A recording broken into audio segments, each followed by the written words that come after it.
あんま東大でそういう道に進んでほしくないんだよね、みたいなことを言われること結構多くて。はい、どうも皆さん、こんにちは。サーディの河野玄太です。そして、まこです。今日もですね、はい。玄々に聞きたいことがあってきました。はい。東大生がうん日本トップレベルに勉強してきた人たちっていうのは、まあ周知の事実だと思うんですけど、はい。学問を極めたい学生にとっては、東大自体が、日本トップレベルの学べる環境なのかって、すごい大事だと思うんですよね。そうだね。はい。で、まあその中でも、今回は、東大の教授って、どんな人がいるのかっていうのをちょっと聞かせていただきたい。OK です。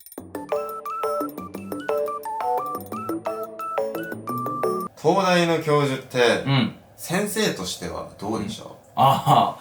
まあ、知識はあるんだろうけどね。必ずしも分かりやすいとは言えなかったかなと思ってて、やっぱり東大の教授みんなすごいのよ。とんでもなくすごいからね。なんか、ノーベル賞候補の人もいたりして、オートファジーの研究した水島教授だったかな、って人がいたんだけど、ちょうどその頃、オートファジーがホットで、ノーベル賞を取るんじゃないか、みたいな候補の一人だったんだけど、また別の大隈義則教授が、オートファジーの同じ分野でノーベル賞を受賞しちゃって、わー、被っちゃった、みたいな。やっぱ被りでノーベル賞を受賞するってなかなかないから、残念です、みたいな。講義中行ったりしてて。だからそういうめちゃめちゃすごい人たちが教えるわけよ。そうすると、もうその研究ばっかやってるから、その研究のこと話したくてしょうがないんだよね。まあ、ちなみに私の研究紹介しますと、から30分くらいその研究の話されるけど、誰もついていけないみたいなことが。まあ、あと、あるあるなのは、みんなその英語で論文書くわけじゃん。断るごとに板書するんだけど、その板書が基本英語みたいな。日本語で喋ってるのになぜか板書が英語とか。もう間違いなく頭はめちゃめちゃいいし、すごいんだろうなと思うけど、じゃあ果たして大学入りたての人に対して、その教授の授業が最適解かと言われると、その限りではないかもね。まあでももちろん、分かりやすく教えようっていう工夫をしてくれてる先生もたくさんいるから、全員が全員そういうわけじゃない。けどやっぱ、この研究の話分かんないな、みたいな先生はいたかな。でもその玄々の話聞いてたらちょっと、気難しい人が多そうやね。いや、そんなことないよ。意外と話してみるとフランク。俺がその医学部だった時は、5人単位で1人教授が割り当てられるみたいな。で、なんかお食事会みたいなのを数ヶ月に1回行って面談するみたいな、そういうのを知ってたんだけど、だいたいその時は上野でいい焼肉連れてってもらって、最高にうまかった。大学生にしてはやっぱ高いさ、焼肉だから、おごってもらって、で、教授と話すんだけど、もう本当になんかフランク。それはゼミとかゼミとかじゃない。大学が用意してるんだよね。その医学部ついていけてますかとかっていうチェックを、本来だったらなんか TA とかみたいな人がするわけじゃん。でも贅沢だから、東大は。一人一人教授がつくわけよ。あと、東大って鉄門会だっけな。なんかね、東大医学部の人を集めて、こう合宿行くみたいな機会があって、教授の人がめっちゃ飲んでみたいな。そういう感じのこともあったりするから、話してみると面白い先生多いね。なんか、イメージだけど、すごいもう研究にしか興味がないというか、なんか、硬い感じね。硬そうなイメージはあったけど。でも意外とね、研究って、いろんな人とコミュニケーション取んなきゃいけなかったり、あと教授になるってことはさ、その研究室を束ねていくわけじゃん。かなりコミュニケーション能力が必要になってくるんだよね。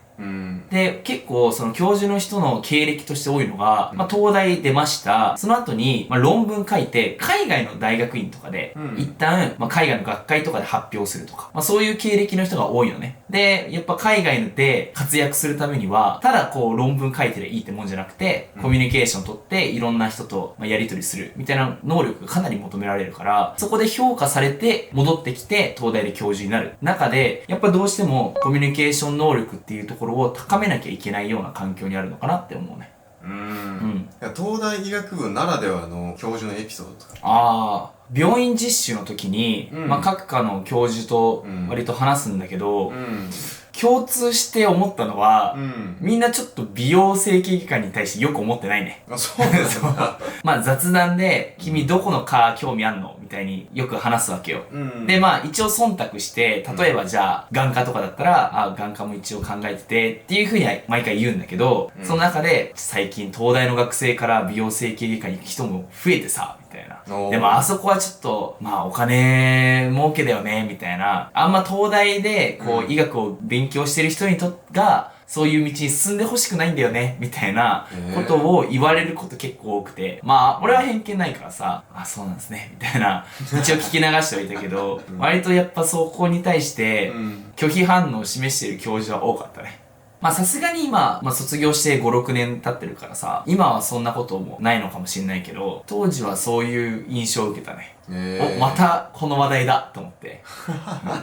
研究とかめっちゃするから、この病気どうやったら治るようになるんだろうみたいな研究してる中で、美容整形とかっていうところを見ると、いや、こんなんちょっと医学じゃないでしょっていうか、むしろ、まあ別に医学なんだと思うんだけど、東大で勉強してきた人にその道に進んでほしくないっていう思いはあったのかもしれないね。なるほどね。じゃあまあ結局なんですけど、学問を極めたい学生にとって、東大の教授っていうのはいい教授ってことですかね。これはね、間違いなくいいと思う。まあもちろん、授業よくわかんないなっていうところもあると思うんだけど、興味持ってる分野を見つけられたら、もうめっちゃ最強なのよ。だってその道のトップがいるわけだから、研究室覗かせてもらったら、もう贅沢すぎる環境が整ってる。まあその教授も授業で思わず話しちゃうぐらい、その研究のことが好きなわけじゃん。そこに興味持って質問してきてくれたら、めちゃめちゃ嬉しいと思うんだよね。後継者だじゃないけど、やっぱ